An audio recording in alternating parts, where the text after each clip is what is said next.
Coma में चली गई जो मुझे 3 दिन कोमा में रही, कुछ नहीं पता था, मैं मुर्दे जैसी हालत हो गई थी मेरी वाइफ की कंडीशन ज़्यादा है, बहुत सीरियस हो गई थी, तो डॉक्टर इसके बचने की उम्मीद नहीं रही बिल्कुल भी। चंडीगढ़ बत्ती में ले गए, मैं डॉक्टर ने पूछा इसने क्या हुआ, मैं डॉक्टर कह रहे कुछ नहीं कह सकते जब तक टेस्ट नहीं होते। इसके सारे टेस्ट करे, टेस्ट करने के बाद ये कोमा में चली गई। डॉक्टर ना मनु पछाना थी ना मेरे बच्चों ने पछाना थी। मैं बहुत रोन लगा। फिर बहन भैया जय मसीह की, मेरा नाम गुरदीप है, मैं पिंड चंगेरा वाले रहने वाला हूँ। मेरी वाइफ मेरे बैठी पास साथ में मनजीत कौर है। इसकी अद्भुत गवाही परमेश्वर ने किस तरह इसके जीवन में काम करा, प्रभु ने चंगा करा इसनो मैं गवाही दसने जा रहा हूँ। इसको 3-4 दिन फीवर होया तो राजपुरा प्राइवेट डॉक्टर ने दिखाया मैंने, तो इसने बिल्कुल आराम नहीं आया। फिर उसके बाद ज्ञान सागर ले गए, तो इसने वहाँ डॉक्टर ने बोला भी इसके दिमाग की नशा ब्लॉक होगी, अखा की निगाह कम होगी। तो डॉक्टर ने कहा इसका चश्मे लगेंगे, हर ब्लड कम है, 6.7 ब्लड था इसका। तो डॉक्टरों ने कहा इसका ब्लड चढ़ेगा, तो इसका इंजेक्शन लगाया इमरजेंसी में। इसको बिल्कुल आराम नहीं आया। उसके बाद फिर बेहोशी हो गई, चक्कर, सिर में दर्द, उल्टियाँ सारी रात,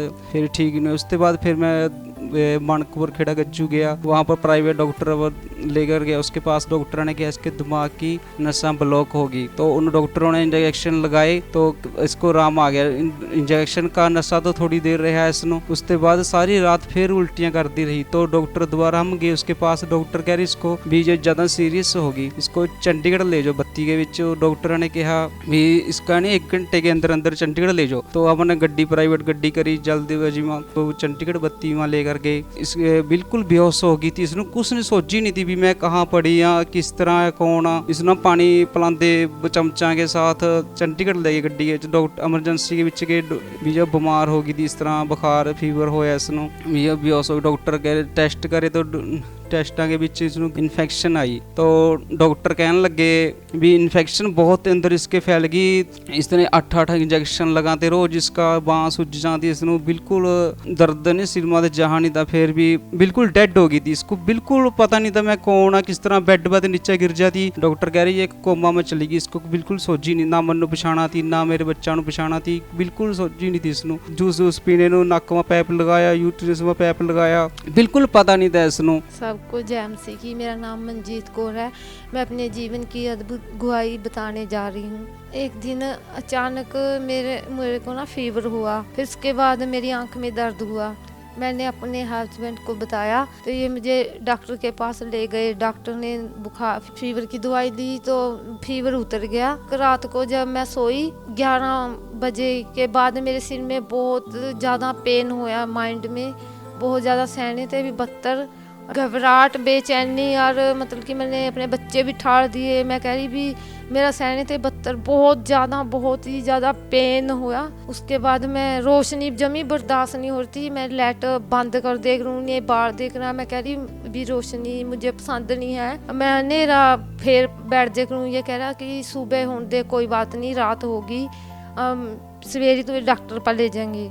पूरी रात मैं परेशान रही और मैं सोई नहीं, जैसे ही बैठी रही, मैं बैठकर मैंने ऐसी रात गुजारी। घबराहट बहुत ज़्यादा थी और सर में बहुत ज़्यादा पेन था, बहुत दर्द था, सहने थे ज़्यादा ही। मुझे पता है मैं सारी रात घबराहट बेचैनी में रही, और उसके बाद मुझे उल्टियाँ लगी, उल्टियाँ लगी, थोड़ी सी देर आराम रहा, फिर इस तरह सारी रात दर्द पेन होता रहा। सुबह जब मेरा हस्बैंड मुझको हॉस्पिटल में ले गया प्राइवेट ज्ञान सागर में, तो मेरी हालत को देखकर डॉक्टरों ने ना मुझे सबसे पहले एडमिट किया, रिपोर्ट करवाई। रिपोर्ट में 6 ग्राम खून आया। वो कह रहे कि आज हम आपकी वाइफ को दाखिल कर लेंगे और इसका खून चढ़ाएंगे। इमरजेंसी में पा दिया। सारे मेरे आड़ा दाड़ा नर्सा डॉक्टर सारे इकट्ठे हो गए। तो मैं उन्हें पूछा भी क्या हुआ। मैंने कहा कि सहने से ज़्यादा मेरा बहुत दर्द, मैं बहुत रो रही थी, मेरे पास साया नहीं जा रहा था, वो दर्द बहुत ज़्यादा, रो रही थी, बहुत तकलीफ थी। फिर उन्होंने मेरा इंजेक्शन लगाया, लाके कह रहे कि 10-15 मिनट यहीं पे रहो। फिर उन्होंने मुझे पूछा कि बहन अब तू ठीक है, मैंने कहा हाँ ठीक है। तो फिर कह रहे कि इसके करवाओ, टेस्ट करवाओ, इसमें खून की घाट है और निगाह कमज़ोर है, इसकी आंखें चेक करने लगे। तो सारा दिन हमारा ज्ञान सागर में वैसे ही निकल गया। कहे करा कि इसकी आंखें की चश्मे लगाएंगे, आंखें की निगाह घट हो, तो मेरा सिर में दर्द हो रहा था और मैं कह रहे कि कमजोरी है, बाकी कुछ समझ नहीं आया। उन्होंने हमको वो दे दी, आयरन की गोलियां दे दी कि ये अपनी वाइफ को दे देना, कहा ठीक हो जाएगी। क्या अभी सिर में तो दर्द हो रहा है, अभी आयरन की गोलियां दे रही हैं और निगाह तो मेरी ठीक है बिल्कुल, जो मैं उसमें देख रहे थे मशीन अखा भी ठीक है, जो मुझे पूछ रहे थे मैं अच्छे तरह बता रही थी भी, मुझे सब दिख रहा है। मेरी आँख में दर्द नहीं है, मेरे माइंड में सिर में दर्द है, बहुत ज़्यादा पेन सहने थे भी ज़्यादा, अंदर मेरे चिड़चिड़ापन हो गया था। और फिर मेरी ननद कह रही कि यहाँ से चल भी, इसको वहाँ मेरे पिंड में है मानकपुर में डॉक्टर है प्राइवेट, भी इसको दिखाएंगे। तो वहाँ मैं गई, शाम को गए वहाँ से, तो उसने भी मेरा इंजेक्शन लगा दिया। कह रहा कोई बात नहीं, तो खाने पीने से हो गया, कहा गैस की वजह से हो रहा, कहा ठीक हो जाएगी। तो उसने टीका लगाया और फिर दवाई दे दी। मैंने घर आके दवाई ली, दवाई से थोड़ी देर आराम रहा। उसके बाद फिर रात हुई तो इस सारी रात मैं उल्टियाँ करती रही। नर्द फिर उठाई करा, मैं फिर बाहर जाए करूँ, पानी मैं बहुत भी, मैं कह रही भी मैं दूसरे के घर में पड़ी हूँ। तो कह रही कि रहने दो, कह रही तू उल्टियाँ कर ले, कहा भी मैं पानी आपको गिर दूंगी, मैं मुझको उठा के ले जाकर। मैं सारी रात ऐसे ही उल्टियाँ करती रही। उसके बाद मुझे नहीं पता क्या हुआ क्या नहीं, मैं बेहोश हो गई थी, मूर्तियों के समान हो गई थी, मुझे कुछ नहीं पता था।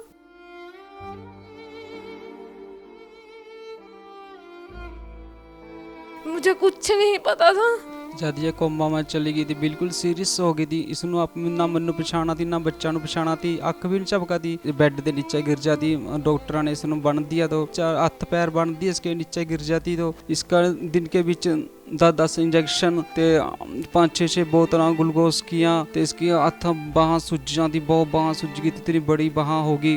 तो मैं डॉक्टर ने खींचा, मैं डॉक्टर मैं तरस तो खा लो, इसके ऊपर भी इतनी बाह सुज गई। डॉक्टर कह रहे भी इसको ठीक करवाना कि नहीं तेनों। इसका इतनी सीरियस हो गई थी, मैं देख कर बाहर जाकर रोन लग जाता, इतना रोम आता। मेरी सिस्टर, मेरी भैन, रिश्तेदार सारे ने उम्मीद छोड़ दी थी भी ये ठीक नहीं हो सकती। इतना दुखी होगा मैं, इतना बाहर रोई, जहाँ तक बैठा भी क्या बनेगा मेरे बच्चा, क्या बनेगा। मेरी वाइफ की इतनी ज़्यादा हालत ख़राब हो गई थी, बिल्कुल सहने से बाहर हो गई, जो समझ नहीं आवा था भी क्या करा हम इसका। जितना मेरे पास पैसा था सारा लगा दिया मैंने, मेरे पास पैसे भी नहीं रहे, तो रिश्तेदार आमाते पैसे देगा, जहाँ ते मनु सारा दिन ग्लूकोज लगाते, इंजेक्शन लगाते, ब्लड भी चढ़ाया डॉक्टर ने। कुछ समझते बाहर हो गया था भी हुण क्या बनेगा इसका, भी बचेंगी कि नहीं बचेंगी। ये बिल्कुल सीरियस हो गई थी। इसका यूट्रस में पैप डाल दिया, तो खाने पीने वाला पैप डाल दिया इसके नक में। तो मैं इसनों जूस पानी, डॉक्टर कह रहे जूस सिर्फ पानी दे सका इसनों। बिल्कुल सीरियस हो गई थी, मैं इतना रोमा था बाहर जाकर। मेरे पास जितना पैसा था मैंने सारा लगा दिया, तो रिश्तेदार भी पैसे देगा, जहाँ थे मैं भी कहाँ थे भी, चलो ये उम्मीद टूट गई थी। सारे मोहल्ले वाले रिश्तेदार पिंड के बिच कहाँ थे, ये भी नहीं बचने की। वो हम 6 साल थे मैं कंचल मित्र मिनिस्ट्री के साथ जुड़ा हुआ, तो भी प्रभु मनु लज्जित नहीं होने देने का। मैंने बड़ी बड़ी लोगों की टेस्ट मणियाँ गवाहियाँ सुनी, मुर्दे प्रभु जगावा, अंधे चना लांगड़े देखा।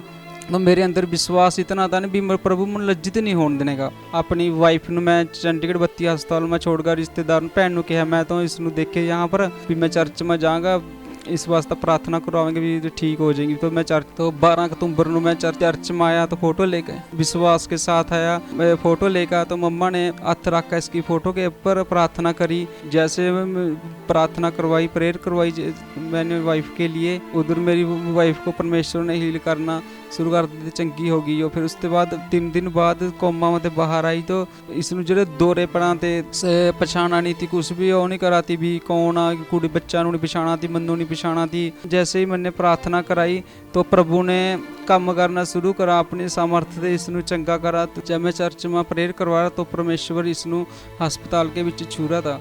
जब मैं चर्च में यहाँ से 6 बजे गया तो परमेश्वर ने इसनों चंगा करा। तो मैं यहाँ से उसके पास गया, तो इसने मैंने पछाना, बच्चा का नाम लेगा, इन्हें पूछा भी बच्चे कहाँ पर है। मैं बोला मेरी सिस्टर के पास हैं बच्चे दोने। इसने मैंने कहा भी मैंने घर जाना। मेरी वाइफ ਨੂੰ वहाँ बत्ती के बिच नहीं इसनों दुष्ट आत्मा की अटैक होने लगा। इसने मैं जज के पास बैठा, तो जो कि मैं प्रार्थना करने लगा, तो दुष्ट ने मेरा भी गला नहीं दर्द करने लगा था, अंदर इतना दुखने लगा, गला दबा दिया था। तो मैं सोचा मैं अगर इसको नहीं, इसका डॉक्टरी इलाज नहीं, जो भी कहने लगी मैंने डॉक्टरी इलाज नहीं भी मैंने घर ले चलो। डॉक्टर ने मैंने कहा भी इसको छुट्टी दे। डॉक्टर कह रहे भी इसका इन्फेक्शन अभी ज़्यादा सीरियस थी, जो भी इसका लंबा इलाज चलेगा, भी यहीं दाखिल रहने दे इसनों। ਡਾਕਟਰਾਂ ਨੇ ਕਿਹਾ ਕਿ ਦਿਮਾਗ के अंदर इन्फेक्शन फैल गया नहीं, इसका इस करके इसके भी सारे टेस्ट होंगे। उन्होंने सारे टेस्ट करे, सीटी स्कैन, MRI, टीबी के टेस्ट, बॉडी के टेस्ट, सारे टेस्ट करे। तो मैंने कहा मैं डॉक्टर के जिस दिन लगा भी नहीं छुट्टी दे दो इसनों। फिर मैं घर लेके आया इसनों। फिर मैंने प्रे टावर वा प्रार्थना कराई भी प्रभु हम ये भी जा रहे हैं भी दोबारा नहीं भी हस्पताल के विच जानेंगे भी तो चंगा कर इसनों। वहाँ पर गए हम, प्रार्थना करा कर प्रे टावर नंबर वा, तो डॉक्टर ने कहा भी टेस्ट कराओ, दोबारा टेस्ट हो इसके। तो सारी रिपोर्टा नॉर्मल आई। प्रभु ने इसकी दवाई भी छुड़वा दी। अब ये चंगी, आप देख सकते भी मेरे पास बैठी है, बिल्कुल ठीक है। ये रोटी बनावा, खाना ही बनावा, कोई इसके सिर में दर्द नहीं हैगा। जो मेरे आसपास के मोहल्ले वाले थे, मैं कह रहे भी ये किस तरह बच के आ गई वहाँ थे। तो भी कोई नहीं, जिस तरह ये कोमा के बिच पड़ी थी, एमरजेंसी के बिच, सारे देख कर डरा थे इसका नहीं भी ये बच नहीं सकती, बिल्कुल सीरियस थी। जब मम्मा ने मेरी वाइफ वास्ते प्रार्थना करी, जब पूरी रीति से चंगी होगी हो, तो प्रभु ने इसनों चंगा करा। मैं आपके सामने भली चंगी बैठी हूँ, ये प्रभु की दया है और मेरी आत्मिक मम्मा की प्रेर है, जिसकी वजह से मैं आपके सामने जिंदा बैठी हूँ। ये मेरा हस्बैंड मुझे बता रहा था, जिस कमरे में मैं थी इमरजेंसी में, वहाँ पर 3 लेडीज और थी, चौथी मैं थी, और तीनों की यदि मौत हो गई। प्रभु का धन्यवाद कि उसने मुझे बचाया, मैं प्रभु का धन्यवाद करती हूँ। जब मेरे हस्बैंड ने मेरे लिए प्रार्थना करवाई, उसके बाद मैं कोमा में से बाहर आई, प्रभु ने मुझे आज़ाद किया। मैं प्रभु का धन्यवाद करती हूँ, अपनी आत्मिक मम्मा का धन्यवाद करती हूँ, जो हमारे लिए दिन रात घुटनों पे बैठ के प्रार्थना करती है। प्रार्थना के द्वारा मैं चंगी बैठी और अपनी गुहाई दे रही हूँ। मैं प्रभु का धन्यवाद करती हूँ, परमेश्वर ने मुझे बचाया। मैंने कहा लाखों रुपए भी मेरे पति ने मुझ पर लगा दिया, उसके बाद भी मैं ठीक नहीं हुई, कोई चंगाई नहीं, कुछ नहीं। जब मम्मा ने एक प्रार्थना मेरे वास्ते की, उसकी प्रार्थना के द्वारा मैं चंगी हो गई हूँ, और कोई पैसा नहीं मेरे पास से लिया गया, फ्री में प्रार्थना हुई। मैं अपने परमेश्वर का धन्यवाद करती हूँ, जीवित चर्च के लिए, अपनी सच्चे अगुओं के लिए मैं प्रभु का धन्यवाद करती हूँ। जितने भी बहन भाई मेरी इस गुहाई को सुन रहे हैं, मैं आप सबसे यही कहना चाहती हूँ, कितनी भी मुश्किल और परेशानी क्यों ना आए, प्रभु में ईमानदारी के साथ चलते रहना और अपने अगुओं के साथ विश्वास योग्यता के साथ बने रहना। वचन कहता है, धर्मियों पे पत्ती पड़ती तो है, परंतु थोड़े टाइम के लिए होती है। यहोवा उनको सारी विपत्तियों से मुक्त करता है। प्रभु का वचन मेरे जीवन में पूरा हुआ और मुझे आज़ाद किया। मैं प्रभु का धन्यवाद करती हूँ। मैं अपने पूरे परिवार के साथ अब खुश हूँ। मैं वचन पढ़ती हूँ, प्रार्थना करती हूँ, हम बहुत खुश हैं। मेरी आत्मिक मम्मा को जय मसीह की, सभी बहन भाइयों को जय मसीह की।